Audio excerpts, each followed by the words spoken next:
आजकल युवाओं में साफ सुथरी स्किन को लेकर दीवानगी कुछ ज्यादा ही सिर चढ़कर बोल रही है। खासकर चेहरे पर अगर एक भी पिंपल हो जाए ना, तो वो आनन फानन में बाजार से तमाम प्रोडक्ट्स उठाकर ले आते हैं।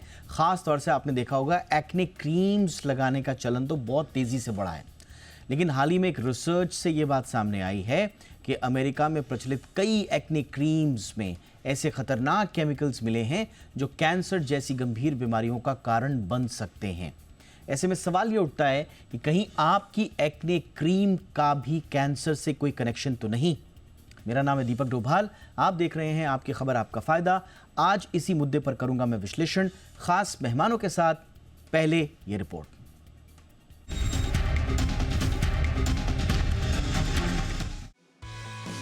हैंड सैनिटाइजर, ड्राई शैम्पू और सनस्क्रीन के केमिकल से कैंसर होने की चर्चाएं तो आप सुनते ही रहते होंगे, लेकिन अब इस बहस में एक और स्किन केयर प्रोडक्ट ने जगह बना ली है।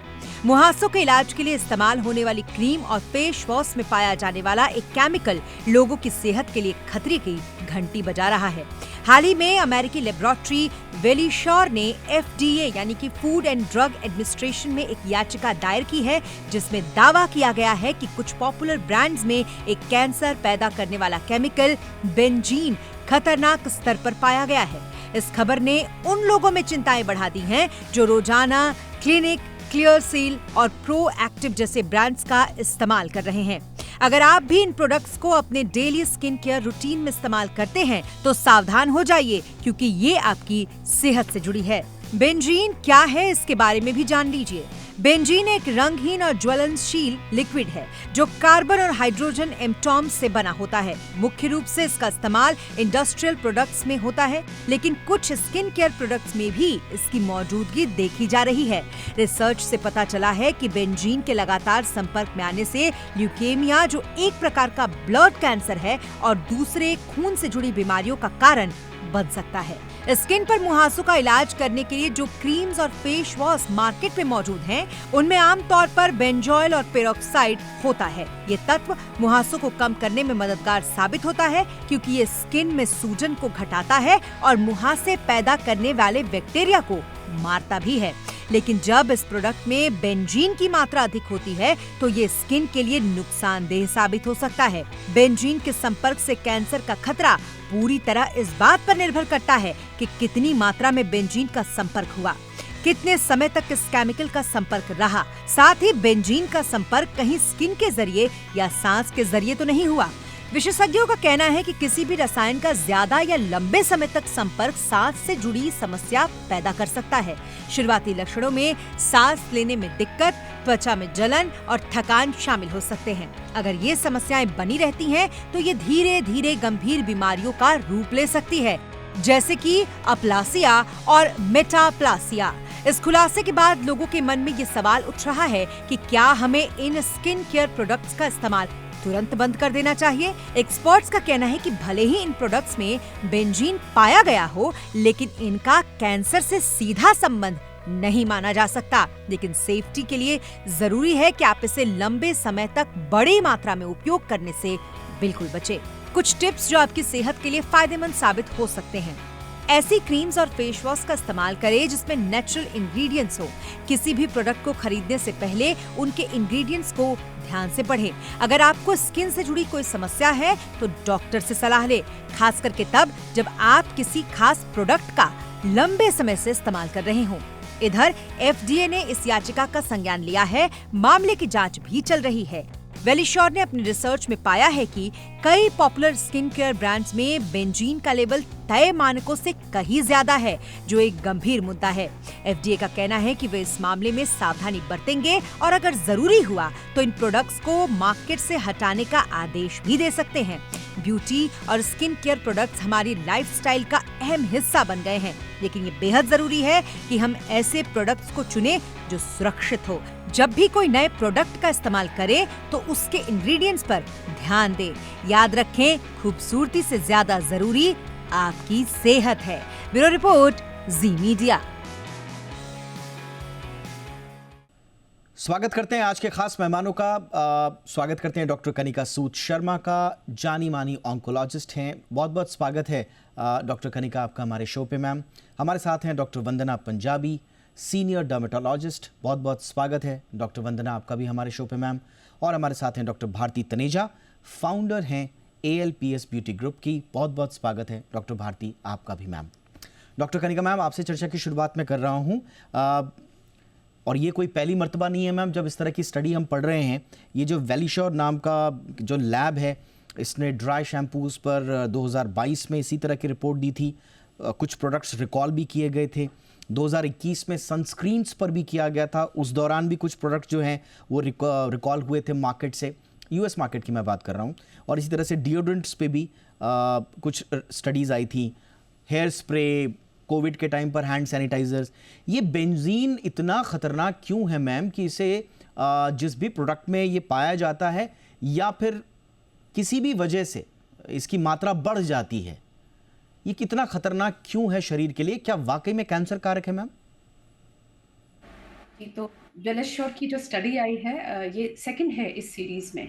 इन्होंने सेम प्रोडक्ट्स पे 2019 पे भी एक रिसर्च करी थी, जिसका उल्लेख इस पुरानी वाली का नए वाले के क्लिनिकल पिटिशन में भी किया गया है। परंतु पहली वाली रिसर्च को रद्द कर दिया गया कि शायद वो जो टेस्टिंग थी सही टेम्परेचर पे नहीं की गई थी। तो बेंजीन की अगर बात करें, बेंजीन एक जो प्रोडक्ट है वो हमारे बोन मैरो के अंदर जो सेल्स हैं उनको अफेक्ट कर सकता है। और बहुत रिसर्च, बहुत स्टडीज हैं जिसने कैटेगराइज किया है इसे एक कैटेगरी 1 कार्सिनोजन में। जो कैंसर कारक तत्व होते हैं उनको हम कैटेगराइज करते हैं कैटेगरी वाइज। वो पुष्टि हमें कुछ रिसर्च से मिलती है कि प्रूव हो चुका है कि ये कैंसर कारक है। तो बेंजीन डेफिनेटली कैंसर कारक है।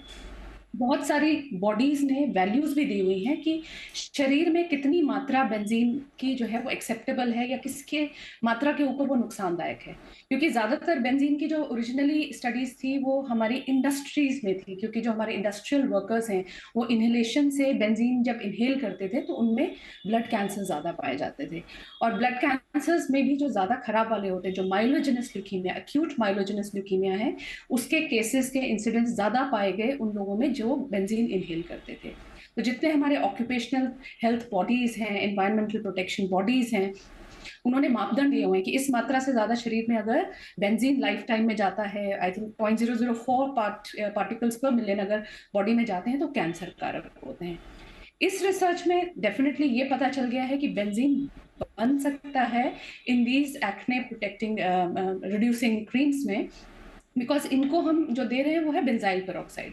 बेंजाइल पेरोक्साइड एक पर्टिकुलर टेम्परेचर के बाद अनस्टेबल होके बेंजीन रिलीज कर रहा है। तो बेंजीन डाला नहीं गया है, अब तो बेंजीन बन जा रहा है बेंजाइल पेरोक्साइड से। एंड क्वांटिफाई आई थिंक पता करना पड़ेगा कि how much quantity it is generating. But जो ये रिसर्च प्रकाशित हुई है उसमें इन्होंने ये जरूर लिखा है कि कुछ ब्रांड्स में जितना हमारा एक्सेप्टेबल नॉर्म्स है उससे 18 गुना ज्यादा है, कुछ ब्रांड्स में 16 गुना ज्यादा है। तो अलार्मिंग तो है। एंड आई एम श्योर ये क्वालिटी एश्योरेंस जो है बहुत सीरियसली लिया जाएगा। FDA इस पे पुख्ता कुछ आगे डेफिनेटली रिकॉल करने के लिए कुछ निर्देश देगा। मुझे जो चिंता वाली बात लगी इसमें, इस रिसर्च में बोला गया कि टेम्परेचर डिपेंडेंट बेंजाइल फॉर्मेशन है। 37 डिग्रीज, 50 डिग्रीज, 80 डिग्रीज पे अलग अमाउंट ऑफ बेंजीन रिलीज करता है। तो हमारे देश के पर आने वाला था मैम कि क्या वाकई में ये टेम्परेचर वाली बात है? क्विकली अगर आप बता पाएं तो क्या इसीलिए जितने भी स्किन केयर प्रोडक्ट्स हैं उनको कहा जाता है कि आप उनको सन के एक्सपोजर में ना रखें, ज़्यादा गर्मी वाली जगह पे ना रखें, आप उनको रेफ्रिजरेट करके रखें? क्या इसी वजह से ये जो बेंजोइल पेरोक्साइड है वो अनस्टेबल होकर बेंजीन फॉर्मेशन करने लग जाता है मैम? या केमिकल बैकग्राउंड दिया है उसमें डेफिनेट टेम्परेचर डिपेंडेंसी है। जैसे टेम्परेचर 37 से 50 जा रहा है, 50 से 70 जा रहा है, अनस्टेबल बेंजीन जो रिलीज हो रहा है उसकी मात्रा ज्यादा पाई जा रही है। एक व्याख्यान उन्होंने और किया है कि जब यूवी रेस के संपर्क में आ रहा है तब भी बेंजीन अधिक प्रोड्यूस हो रहा है। So surely Indian subcontinent and nations with higher temperature I think implication ज्यादा होने वाली है। हमारे ड्रग अथॉरिटीज को भी इसकी तरफ ध्यान देना पड़ेगा और देखना पड़ेगा कि हमारे कॉन्टिनेंट के कंटेक्स्ट में क्या हो रहा है। ये जब तक इस रिसर्च के फाइंडिंग्स आती है मुकम्मल तौर पर, अगर हम ये कह पाएं कि वाकई में ये कैंसर कारक है या नहीं है, इस पूरी चर्चा के बाद, मैम ने जो इनपुट दिए हैं, उसके बाद आपके लिए एक टेक अवे ये बन जाता है कि ज़्यादा हीट एक्सपोजर आपको किसी भी तरह के इंग्रेडिएंट्स की प्रोडक्ट्स की नहीं करनी है, रेफ्रिजरेट करके रखना है, सन एक्सपोजर ज़्यादा नहीं रखना है, क्योंकि ये जैसा मैम ने बताया कि उसका एक कारण हो सकता है। हालांकि अभी स्टडीज़ अभी चल रही हैं, मुकम्मल तौर पर जो भी आएगा वो उस पर हम ज़रूर बात करेंगे। अब चलते हैं डॉक्टर वंदना के पास। डॉक्टर वंदना, आपके पास जो पेशेंट्स आते हैं, क्या इन जनरल डर्मेटोलॉजिस्ट बेंजीन या बेंजोइल पेरोक्साइड से जुड़ी हुई इस तरह के रिपोर्ट्स का आप लोग संज्ञान लेते हैं मैम? आप लोगों को जब रिकमेंड करते हैं या शेड्यूल बनाते हैं किसी भी ड्रग को अप्लाई करने का, तो किन किन बातों का ध्यान रखा जाता है मैम? जैसे उन्होंने बताया कि बेंजोइल पेरोक्साइड में एक्चुअली कुछ प्रॉब्लम नहीं है, बट वो अनस्टेबल हो जाता है एंड उसका जो डिग्रेडेशन प्रोडक्ट होता है बेंजीन, हमको वो ध्यान रखना है कि बेंजोइल पेरोक्साइड डिग्रेड ना हो। तो उसके लिए हम पेशेंट्स को कुछ इंस्ट्रक्शंस देते हैं।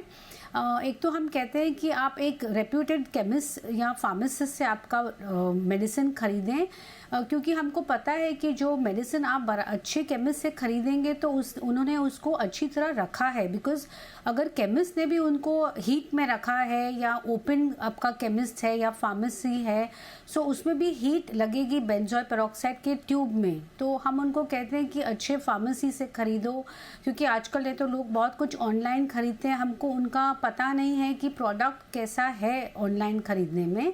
तो अच्छे केमिस्ट से आप खरीदिए। घर में खरीदने के बाद भी हम, जैसे आपने कहा, हम उनको कहते हैं कि आप उसको फ्रिज में रखिए। थर्ड थिंग, हम हमेशा पेशेंट को बोलते हैं कि आप उसको दिन में मत लगाइए, apply only at night. Because जैसे हमने ऑलरेडी सुना है कि जब हायर टेम्परेचर पे हमारा बेंजोइल पेरोक्साइड एक्सपोज होता है वो डिग्रेड हो जाता है, अनस्टेबल हो जाता है। नाइट को जब हम लगाएंगे, एक तो टेम्परेचर भी थोड़ा कूल होता है, प्लस सन एक्सपोजर भी नहीं होता है, हमारा हीट भी कम हो जाता है। और हम पेशेंट्स को बोलते हैं कि आप उसको लगा के गैस के सामने मत जाना, धूप में मत जाना, ओनली नाइट को लगा के आप सो जाना। एंड मॉर्निंग में फोर्थ थिंग मोस्ट इम्पॉर्टेंट, हम कहते हैं कि सन एक्सपोजर अवॉइड करना। जिस दिन आपने बेंजोइल पेरोक्साइड लगाया है, जिस नाइट को आपने लगाया है, अगले दिन सन एक्सपोजर थोड़ा कम करना, अवॉइड। एंड अगर ज़रूरी है जाना तो आप कंपल्सरी सनस्क्रीन लगाना इम्पॉर्टेंट है, आपको हमेशा सनस्क्रीन लगाना ही है। अदर थिंग, एक्चुअली आजकल जो न्यू फॉर्मुलेशंस आए हैं बेंजोइल पेरोक्साइड के, वो माइक्रो एनकैप्सुलेशन हैं। बिकॉज वो माइक्रो एनकैप्सुलेटेड फॉर्मुलेशन है, इसीलिए उनमें डिग्रेडेशन का कम चांस है। हम ये नहीं कह सकते कि नहीं है डिग्रेडेशन, बट अनस्टेबल होने का कम चांस है। हम लोग वही जो न्यू फॉर्मुलेशन है हमारे पेशेंट्स के सेफ्टी के लिए वही हम प्रिस्क्राइब करते हैं। एंड हम लोग उसको शॉर्ट टाइम के लिए प्रिस्क्राइब करते हैं। हम पेशेंट्स को कहते हैं कि आपको ये 1 महीना 2 महीना, बस उसके ऊपर नहीं लगाना है। डॉक्टर के कंसल्टेशन के बाद ही, हमारे एडवाइस के बाद ही आपको लगाना है। कोई प्रॉब्लम नहीं आया है हमको इस बात में। राइट मैम, ये आपने बहुत इंपॉर्टेंट चीज़ें बताई। मैं शो को रैप अप जब करूंगा उस वक्त इनको हम ज़रूर रिपीट करेंगे, ताकि आप लोगों को एक बार फिर से पता चल जाए कि आपको क्या सलाह दी गई हैं। अब चलते हैं डॉक्टर भारती के पास। डॉक्टर भारती मैम, आजकल हम देख रहे हैं कि अपनी ब्यूटी को लेकर लोगों में अवेयरनेस आ रही है, अपनी स्किन को लेकर, बहुत अच्छी बात है, इसमें कोई शक नहीं है।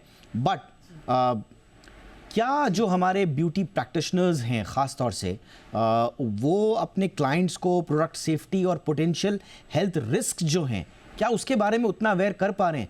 क्योंकि इस तरह की रिपोर्ट आएंगी, फिर उसमें क्या रेगुलेटरी एक्शंस होंगे या प्रिकॉशंस होंगे, ये अलग बात है, और मरीजों को हम क्या जानकारी दे रहे हैं, ये अलग बात है। बट जो इस चीज़ से जुड़े हुए इंपॉर्टेंट स्टेक होल्डर्स हैं, जो हमारे ब्यूटिशियंस हैं, हमारे डर्मेटोलॉजिस्ट्स हैं, क्या उनमें इस बात का अवेयरनेस है कि प्रोडक्ट सेफ्टी और पोटेंशियल हेल्थ रिस्क के बारे में? मैम ये बहुत इम्पॉर्टेंट बात है कि हमारे यहाँ कोई रेगुलेटरी सिस्टम ही नहीं है जो ब्यूटिशियंस कितनी पढ़ी लिखी हैं तो वो क्या काम कर सकती हैं। पहले ये सिस्टम होता था कि ब्यूटिशियन सिर्फ फेशियल तक कर सकते थे, लेकिन आजकल हर ब्यूटिशियन क्योंकि कॉस्मेटिक क्लिनिक चलाने लग गई हैं तो उस वक्त बहुत परेशानी होती है। तो इसीलिए हम लोगों के ये गवर्नमेंट से दरख्वास्त रही है कि एक सिस्टम बना चाहिए कि कितने पढ़े लिखे लोग हैं और कितना उन्होंने सीखा है या कितना समझा है, उसके बाद ही वो स्पेशली ट्रीटमेंट कर सकते हैं। तो ये बहुत ज़रूरी है। तो मैं लोगों से ये कहना चाहूँगी कि आप सिर्फ वहीं जाएं अगर आप ब्यूटी क्लिनिक में जाते हैं, क्योंकि डॉक्टर्स बहुत सारे काम नहीं कर सकते, आपको ब्यूटी क्लिनिक में जाना ही पड़ता है। अब ब्यूटी क्लिनिक में ऐसे में जाएं जहाँ पे आप देखें कि वो कितने पढ़े लिखे हैं, किस तरह का क्लिनिक है, जो करने वाले हैं वो कितने एजुकेटेड है, जो उनके मैनेजर हैं, या जैसे हम लोग अपनी बात करें तो हमारे यहाँ डॉक्टर्स हमेशा ही रहती हैं। अगर मैं नहीं हूँ तो कोई ना कोई डॉक्टर होगी।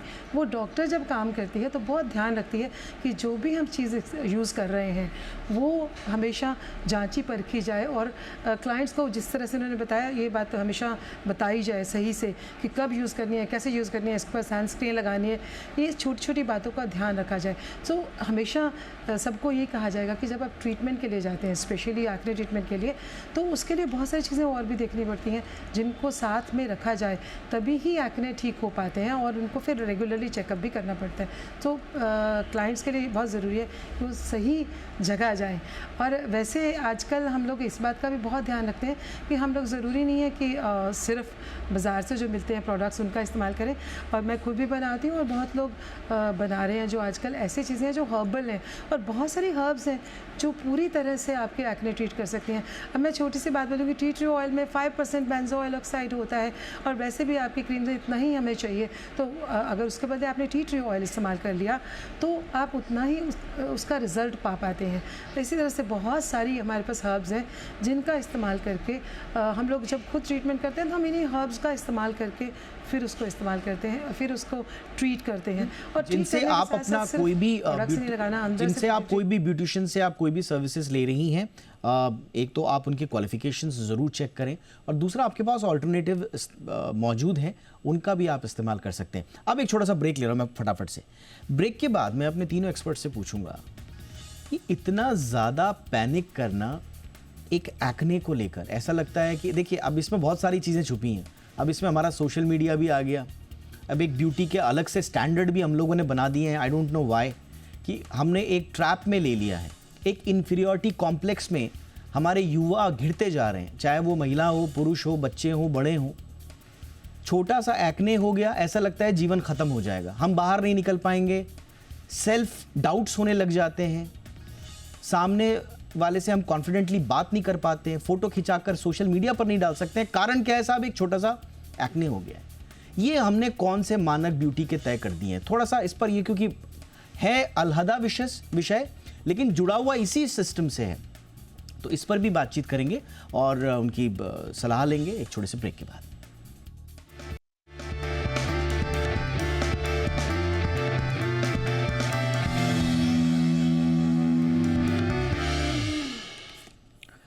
ब्रेक के बाद आपका स्वागत है।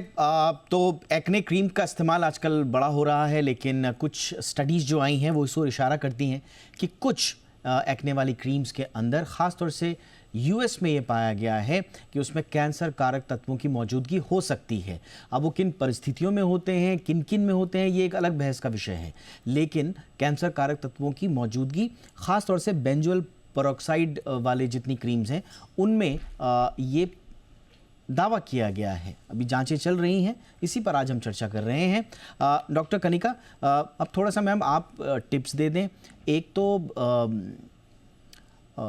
एक्नेस के बाद या किसी भी तरह के, क्योंकि मैंने जैसे बताया कि बहुत सारे तमाम ब्यूटी प्रोडक्ट्स हैं जिनके ऊपर इस तरह के आशंकाएं जाहिर की जाती रही हैं कि उनके अंदर कार्सिनोजेनिक जो तत्व हैं वो मौजूद हो सकते हैं। तो कब हम ये समझें कि कुछ गड़बड़ है प्रोडक्ट का इस्तेमाल करने के बाद, हमें डॉक्टर के पास चले जाना चाहिए और वो बड़ी बीमारी में तब्दील ना हो?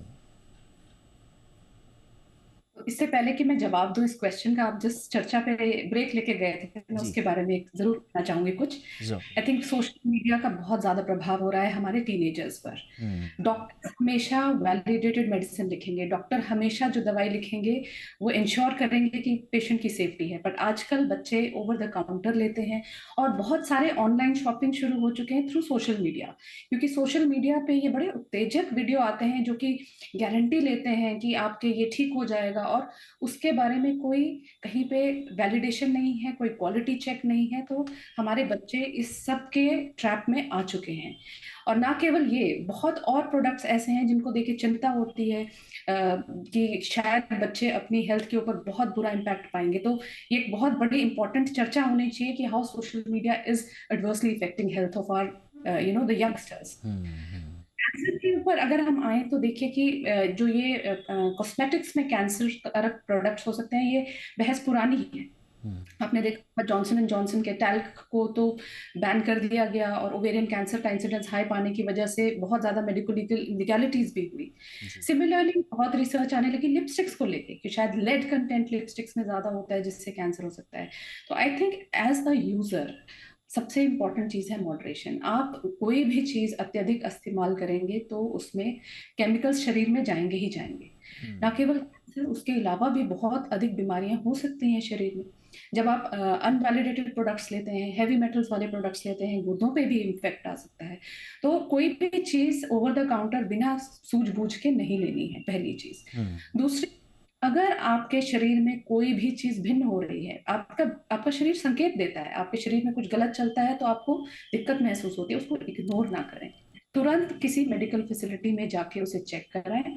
जरूरी नहीं है हर चीज कैंसर हो, कुछ और भी चीजें हो सकती हैं जिसके लिए आपको मेडिकल अटेंशन की जरूरत हो। So don't ignore your symptoms. I think the biggest problem in our country is कि हम अपनी बीमारियों को पालते हैं, हम उनको अटेंशन नहीं देते। माइंडसेट ये है कि एक दिन देख लेते हैं, 2 दिन देख लेते हैं, या कुछ अपना नुस्खा ट्राई कर लेते हैं। So don't fall into these traps. बहुत सारी चीजें बहुत शुरुआती समय पर अगर आप पकड़ लेंगे तो बड़ी बीमारियों का आपने बिल्कुल, मुझे लगता है बिल्कुल मार्के का शब्द इस्तेमाल किया कि हम लोग अपनी बीमारियों को पालते हैं। लिटरली यही हो रहा है, वो बाकायदा, क्योंकि हम कभी कभी पॉजिटिविटी के नाम पर कि नहीं नहीं साहब कुछ नहीं होगा, ये तो छोटी मोटी चीज़ है।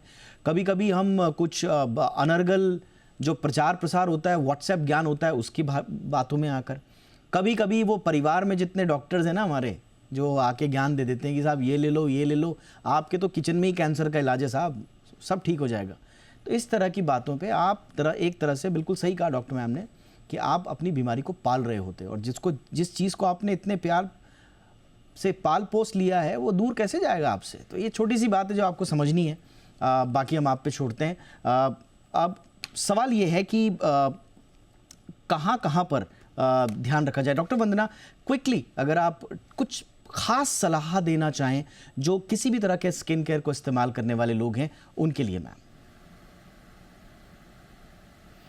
सो आई थिंक क्विक सजेशन जो मैं कह सकती हूँ कि आप जैसे बोला, आपने सोशल मीडिया के पीछे लोग बहुत फॉलो कर रहे हैं। आप डर्मेटोलॉजिस्ट को कंसल्ट करिए, आपकी प्रॉब्लम्स देखिए, बिकॉज एक्चुअली जैसे आपने कहा कि एक्ने छोटी मोटी बात है, बट कभी कभी यही छोटी मोटी बात एक्ने आपका फ्लेयर हो सकता है, इंक्रीज हो सकता है। तो उसको आप बिल्कुल इग्नोर ना करें, बिकॉज आपका acne is not only a superficial problem, it can also be part of a deeper problem जिसको हम मेटाबॉलिक सिंड्रोम कहते हैं, जिसमें हम लोग को पॉलीसिस्टिक ओवरीज हो सकता है, कभी कार्डियोवैस्कुलर डिजीज हो सकता है, कोलेस्ट्रॉल प्रॉब्लम हो सकती है, कभी प्री डायबिटीज हो सकता है। तो अगर आपको अपना कुछ भी चेंजेस लग रहा है, थायराइड प्रॉब्लम, तो आपके डॉक्टर के पास जाके इवेल्युएट करिए। आपके एक्ने को इग्नोर मत करिए, because it can be part of something deeper. So ignore, अपने हेल्थ को ध्यान रख के सब